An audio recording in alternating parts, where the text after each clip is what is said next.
PDO statement, bind value. PDO statement, bind value.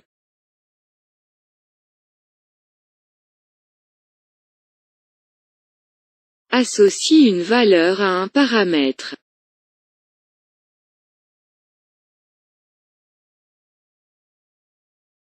Description.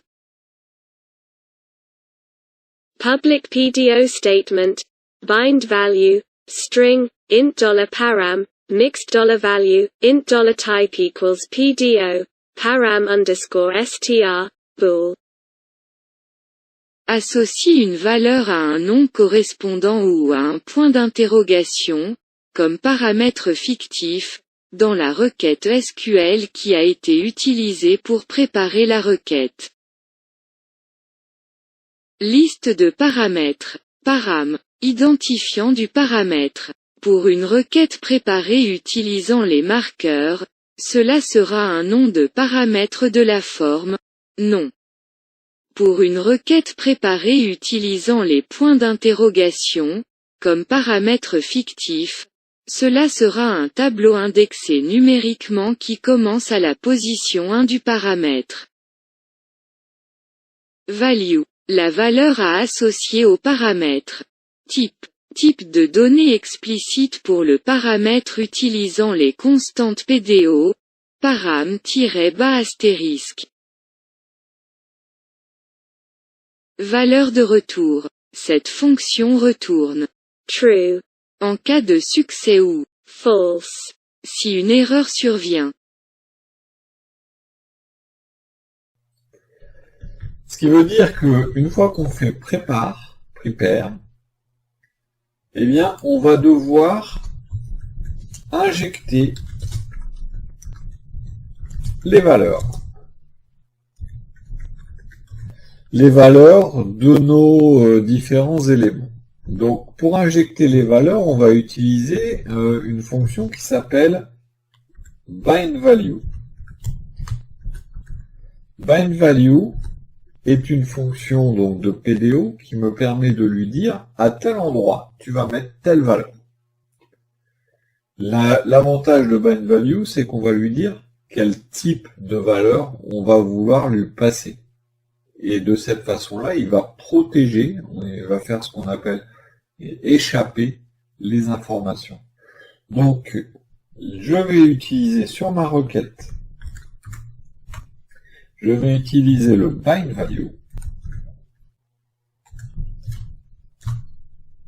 Et mon bindValue, première chose,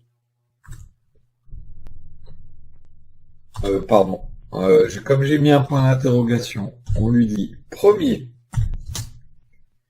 tu me mets username. Premier point d'interrogation, c'est ça le 1. Et ensuite, on lui donne un type. Donc on n'est pas obligé de mettre le type. Si on ne le met pas, c'est considéré comme une chaîne de caractères. Sinon, on a la possibilité de le mettre, et c'est avec PDO 2.2. Donc le Panaim Nekudotaim, ou autrement appelé double 2 points. Param str, c'est paramètre chaîne de caractères. Je vais faire la même chose pour le paramètre numéro 2, et là je vais lui dire que c'est password. Une fois que j'ai fait ça, j'exécute la requête, et donc requête flèche execute. On a tendance à l'oublier, elle, mais il faut penser à le faire. Bien sûr, vous avez la possibilité de ne pas faire de bindValue si ce ne sont que des chaînes de caractères, et dans le execute, vous pouvez passer les paramètres directement qui est, c'est un tableau de paramètres. Ça veut dire qu'il vous faut créer un tableau avec vos paramètres et vous les placez directement. Moi personnellement j'aime pas trop cette façon de faire, je préfère le bind value, c'est plus clair et en plus c'est vous pouvez tout personnaliser. On a bien sûr la possibilité, en fonction du nombre de paramètres et des types de paramètres, de dire par exemple là c'est un entier et il va en plus faire en sorte que il ne garde que les nombres et pas les textes. Donc ça c'est une première chose. Maintenant, personnellement j'aime pas trop cette écriture.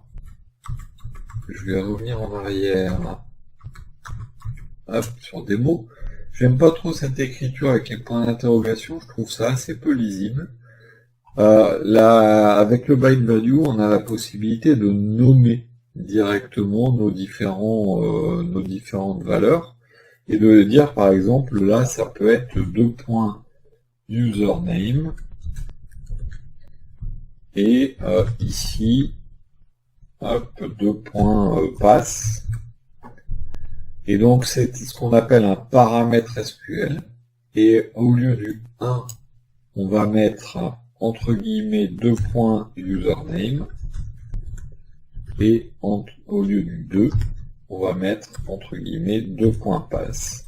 C'est-à-dire ce qu'on a écrit directement dans notre requête, ce qui permet de les mettre dans un ordre différent et avec les numéros, eh bien, il faut penser à savoir quelle valeur se trouve à quel numéro.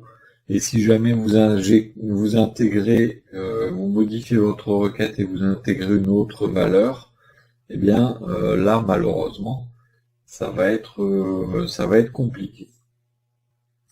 Alors, petite info complémentaire. Si jamais ici vous avez mis username admin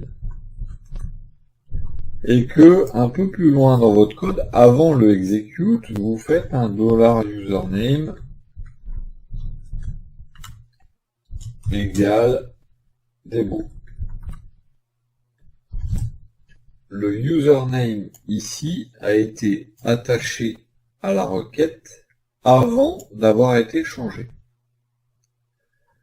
Si jamais vous avez des valeurs qui sont fluctuantes et qui peuvent être bindées, donc injectées avant d'être définies, ou potentiellement avant d'être modifiées éventuellement, eh bien, dans ce cas-là, vous n'allez pas utiliser le bind value, mais vous allez utiliser le bind param. Bind param c'est un équivalent du bind value. PDO statement, bind value.